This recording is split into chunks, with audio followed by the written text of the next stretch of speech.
Walls, and I'm the Acting Vice President of Advocacy for the Shriver Center.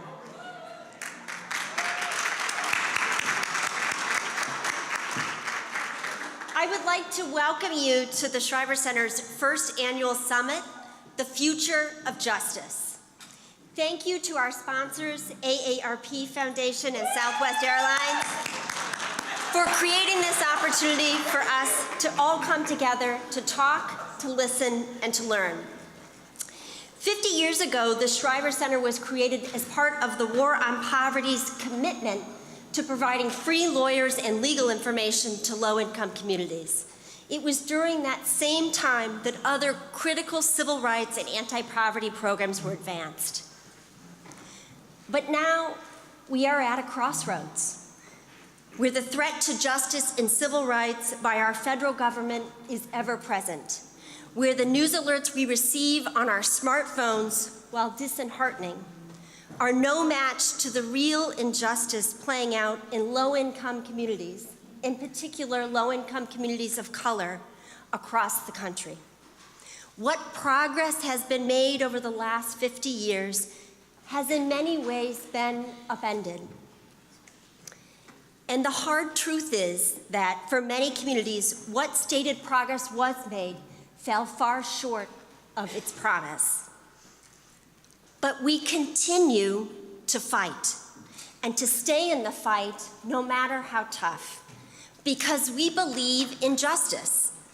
We believe in the communities who not only demand a seat at the table, but real power and decision-making over their futures. And we believe that systemic change can advance racial equity. So we ask you to join us today in a conversation about where we will be in the future. The Shriver Center began that conversation earlier this year and evaluated how we could more effectively deliver justice with the support and leadership of directly impacted communities. Racial justice is now the central component to our advocacy work. At the same time, we are strengthening our core capacities with new teams created to focus on litigation, policy advocacy, and multi-state advocacy. We also place a high value on building the capacity of our advocacy community. Central to that mission is our advocacy resources and training team. Through our Racial Justice Training Institute, we have trained more than 120 legal aid lawyers across 28 states. These lawyers have returned to their communities and advanced the type of systems change necessary to dismantle systemic racism in this country. You will hear from many of those lawyers today.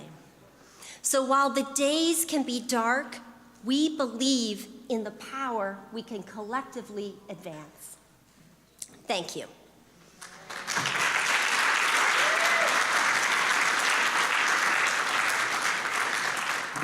I'd like to welcome my colleague, Gavin Kearney. Gavin is the Senior Director of Multi-State Advocacy for the Shriver Center. He also directs the Legal Impact Network, which is made up of 35 legal aid and policy organizations working across 33 states and the District of Columbia to advance systems change on a range of civil rights and poverty issues. Gavin.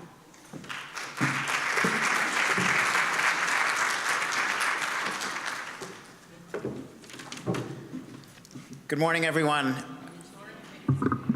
Thanks for saying good morning back. I'm very pleased that Dorian Warren is here with us today. Dorian is the Vice President of the Center for Community Change and the President of the Center for Community Change Action. The Center, I'm sure many of you are familiar with their great work, builds the power and capacity of low-income communities, particularly low-income communities of color, to advance policies that promote economic justice, support families, and spur investment and opportunity. The Shriver Center and our partners in the Legal Impact Network have been very pleased and fortunate to partner with Dorian and his colleagues in this important work, both nationally and in a number of states where our partners and theirs are working on important economic justice and anti-poverty campaigns. Dorian himself has been an important scholar and organizer on racial, economic, and social justice issues for over 2 decades, even though he looks so young. And prior to joining the Center for Community Change, Dorian co-directed the Columbia University program on labor law and policy, and he has also taught at Columbia and here at the University of Chicago. Dorian hails from Chicago, and we're thrilled to have him back in his hometown with us today. Please join me in welcoming Dorian.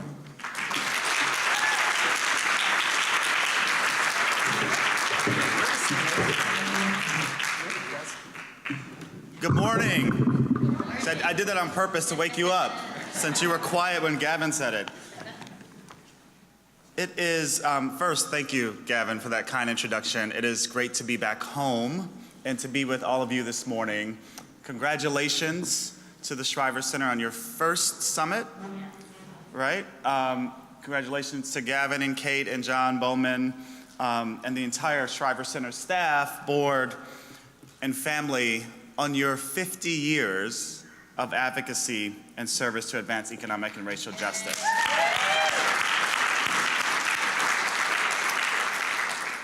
It's a privilege to also be in front of all of you here today who are on the front lines of protecting our democracy and advancing justice.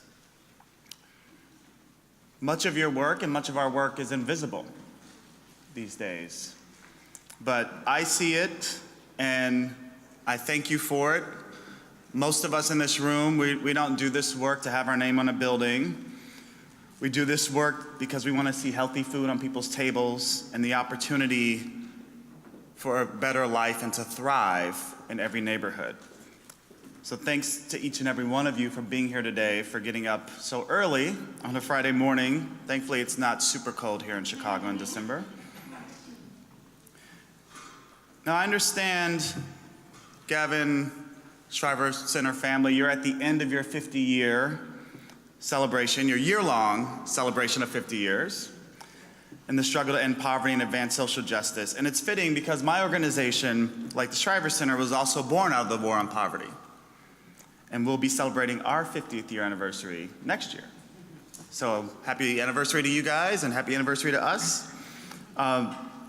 As Gavin said, the Center for Community Change was founded in 1968 as a living memorial to Robert F. Kennedy, with the mission to build the power and capacity of low-income people, especially low-income people of color. And we've been engaging in the work of grassroots organizing for these 50 years. We were created by movement leaders from the civil rights movement, the anti-poverty movement, and the labor movement. And so we live and breathe with everyday people and grassroots organizations in almost every state in the country. People who are fighting against poverty, for good jobs and living wages, for affordable child care and health care, for racial and gender justice, for immigrant rights.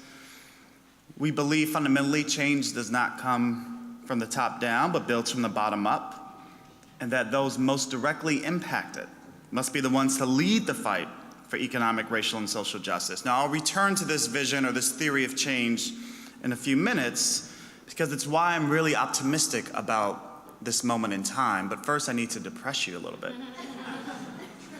So I was at an event the other night honoring a very, very close friend, colleague, and comrade of Sargent Shriver's, former Ambassador Bill Vanden Heuvel.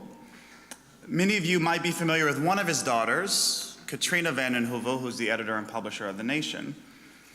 And it's worth noting that both Shriver and Vanden Heuvel, having lived through the Great Depression, shared a moral compass born out of Franklin Delano Roosevelt's New Deal.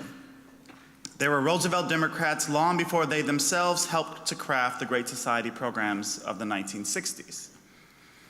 Bill Vanden Heuvel offered a stark reminder of what we're up against in this moment in history.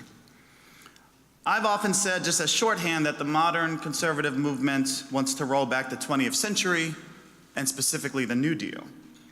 And Vanden Heuvel reminded me of a speech that Newt Gingrich gave at the Heritage Foundation about a year ago, actually, almost to the day, last December, as 45, I refuse to call him by his name. I know we're a nonpartisan crowd, right? Staying legally sound with all the lawyers in the room. So 45 was preparing to take office, and conservatives were pretty giddy about taking control of all three branches of government at the national level. Most of you remember Newt? Good old Newt? I see some millennials in the room who are looking at me like, Newt what? So Newt Gingrich is the architect of this thing called, or we used to call it the Contract on America. I think it was the Contract with America back in 1994. So what did Newt Gingrich say at the Heritage Foundation? You might be wondering. And I quote, "This is the third great effort to break out of the Franklin Delano Roosevelt model." Apparently the first was Reagan, the second was his Contract on America in 94, and now the third was 45. For Newt, if Trump is succeeded by another Republican, that would establish, quote, "firmly that we have replaced the FDR model and that we are now in a period of very different government." Or, as the current Speaker of the House, Paul Ryan, put it earlier this year to his friend, National Review editor Rich Lowry, in reference to radically cutting Medicaid, quote, "We've been dreaming of this since I've been around, since you and I were drinking out of kegs." You can Google that, yes, that's what he said, because they went to college together. So break out of the Roosevelt model, repeal the New Deal, the Great Society, and essentially every single national program that enables poor people and those down on their luck to survive and possibly have a chance to thrive. The threats at the national level are stark. And I want to be very clear that many of us in this room, we've all helped to fend off past attempts to cut and block grants, SNAP or Medicaid. But this fight in this moment seems to be the toughest that we've ever faced. The agenda in Washington is unprecedented. Efforts are underway to criminalize and deport millions of undocumented immigrants, tearing apart millions of families, separating parents from children. There are ongoing efforts to roll back voting and civil rights. All of this on top of efforts to repeal the Affordable Care Act, which seems to be like a zombie. It just keeps reviving. It's now in the current element of it is in the current tax reform bill. Block grant and slash Medicaid, SNAP, and other nutritional programs. Of course, so-called tax reform, which we're in the midst of a debate around now, which is, by the way, a clever 1-2 step to ending all government spending, right? So first, redistribute the country's wealth upward to the 1% in corporations. Second, starve the beast, as they say, so that down the road we'll have no choice but to cut and kill Medicaid or SNAP or Medicare, the range of programs for those living in poverty. So it's a dystopian vision, and what stands between our country and the realization of that vision is us. And us, especially at the state and local levels. Because of these threats we face at the federal level, we have to really, I think, in this time, look at the state and local level to advance our work. Doesn't mean we don't play defense at the national level. But the choices we make now in states and cities will have monumental consequences on the ability of everyday residents and local people to grow, to learn, to live a life of dignity, to thrive. Whether it's attempts to expand Medicaid, as we saw in Maine just a few weeks ago. There's a campaign, because they have a really crazy governor, if you haven't noticed, in Maine. Grassroots organizers, to get around the opposition of their governor, campaigned to get Medicaid expansion on the ballot, and they won, so that now 80,000 residents will become eligible, and Maine will be the 32nd state to expand the program. So that's just one of many examples of work at the state and local level that we can be advancing. And although the threats are dire, a dire future is not inevitable, and I'm here to tell you that we can stop this agenda, and the way to do it is in 3 ways. First, experiment and innovate at the local and state level. As I just mentioned, this innovation in Maine. As Justice Brandeis famously said, states are the laboratories of democracy. And so in this defensive moment that we're in, at the national level, to stop bad things from happening, We have the opportunity to be offensive at the state and local level. This is a moment for, some scholars call it, progressive federalism, to push the envelope, to innovate, to build power, to build victories. That's the first thing, experiment and innovate at the local and state level. Second, we must run strategic campaigns that are relentless and recruit millions of people who are not yet engaged in the fight with us.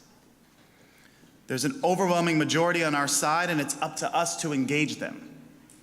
We believe that the key to this fight is to give the millions of beneficiaries of these programs, whether it's Medicaid or SNAP, we need to give the millions of beneficiaries, people for whom this fight is a fight for survival, the tools to lead the fight.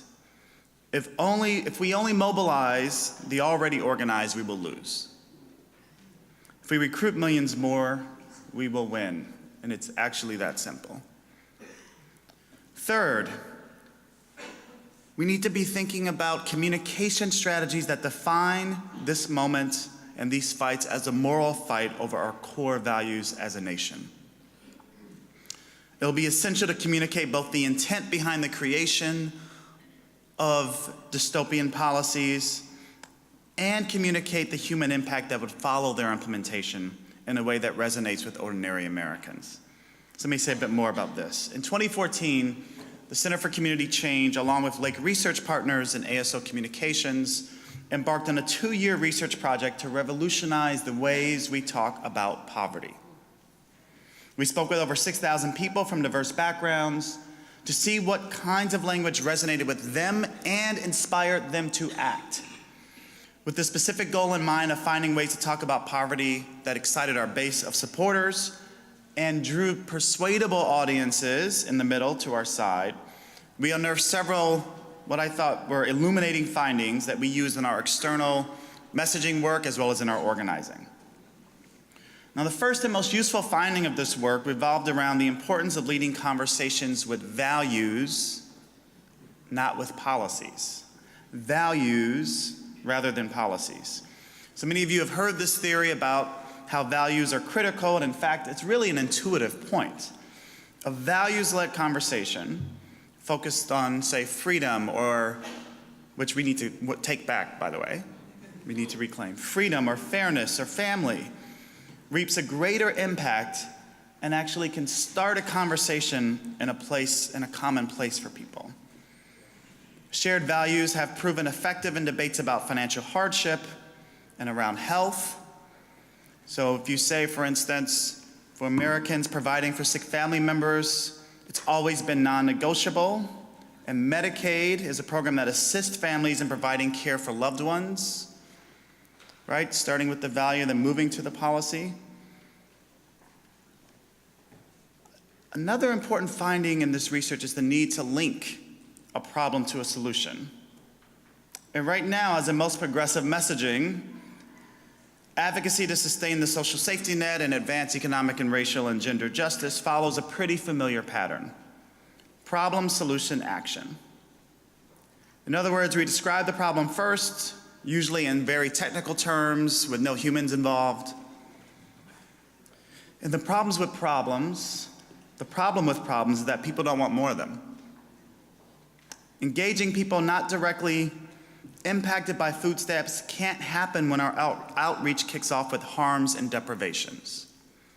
Instead, we must lead with the shared values that undergird the safety net and our vision for a solution, right? To sustain and expand food security while combating the overriding issue of poverty.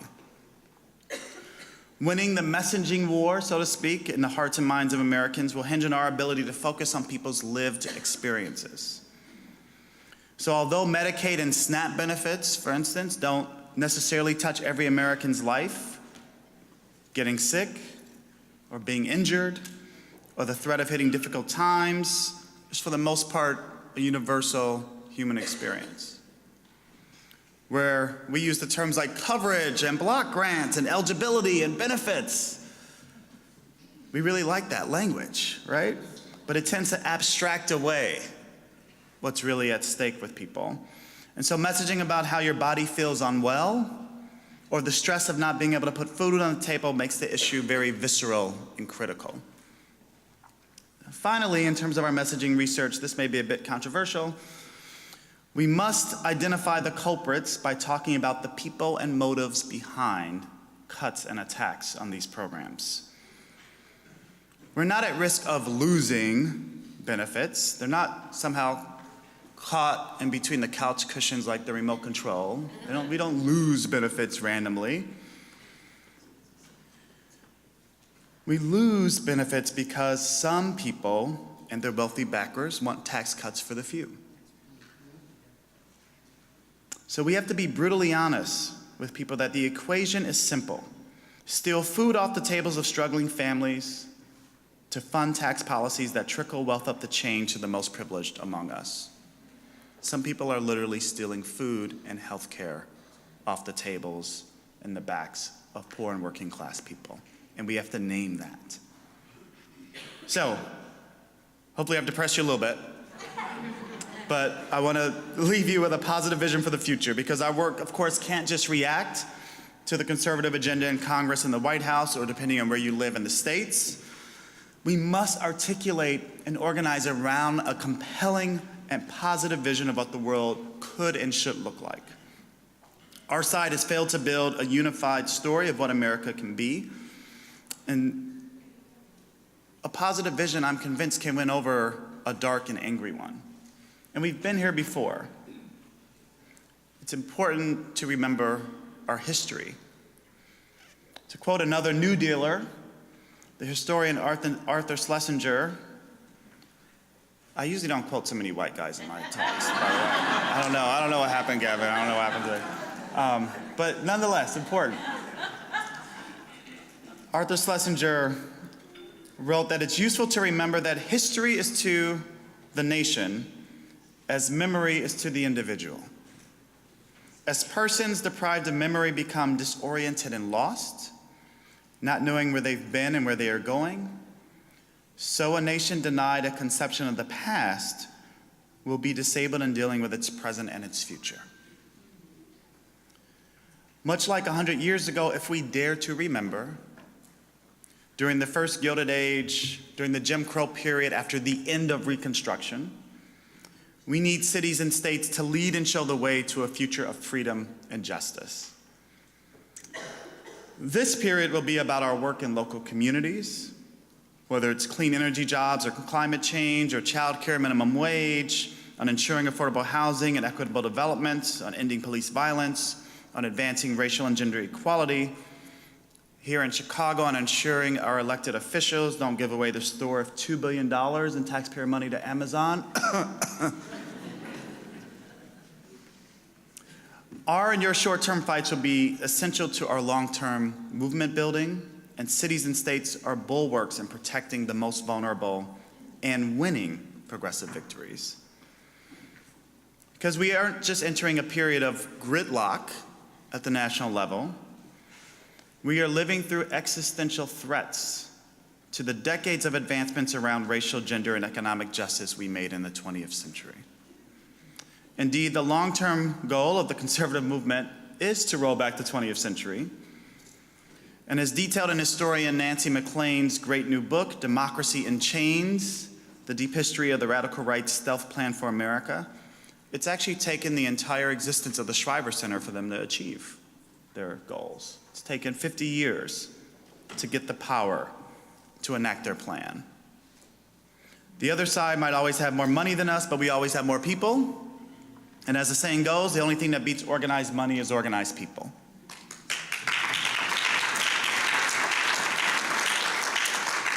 So what should be our vision for the next 50 years?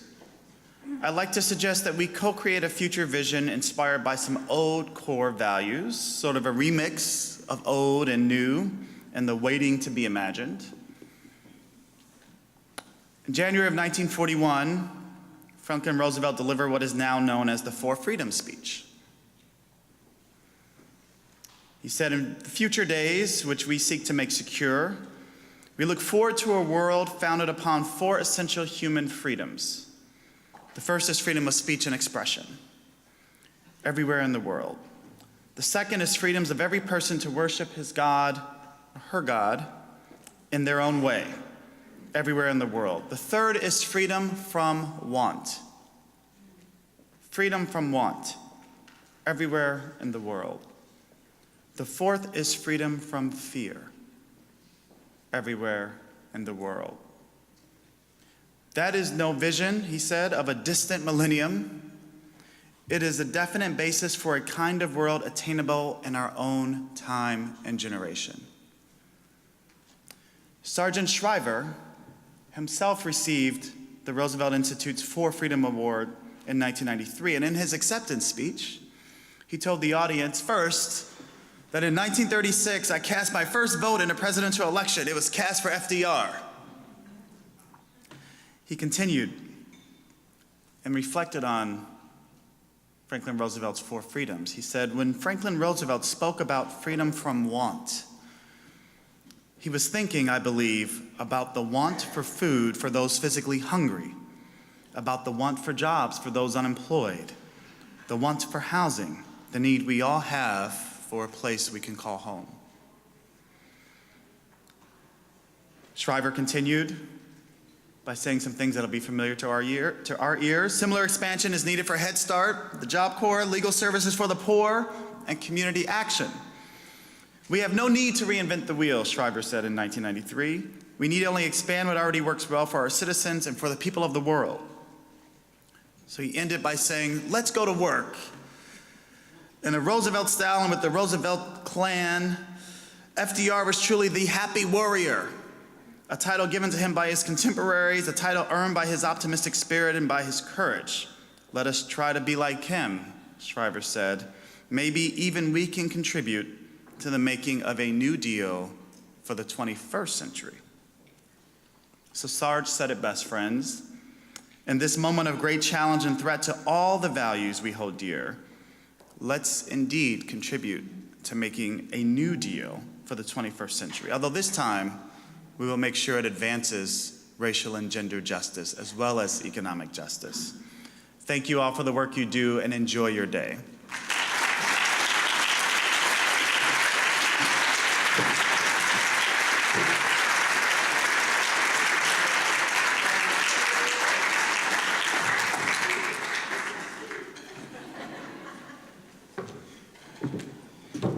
Thanks so much, Dorian. That was a really great both frame for the day and the challenges that we have before us, but also laying out a roadmap and a vision for how we can move forward and move out of the darkness of 45 in the current moment. And particularly inspiring watching all the tax cut discussions right now, which are obviously very daunting and have real severe risks for working families and for people in poverty. So thank you.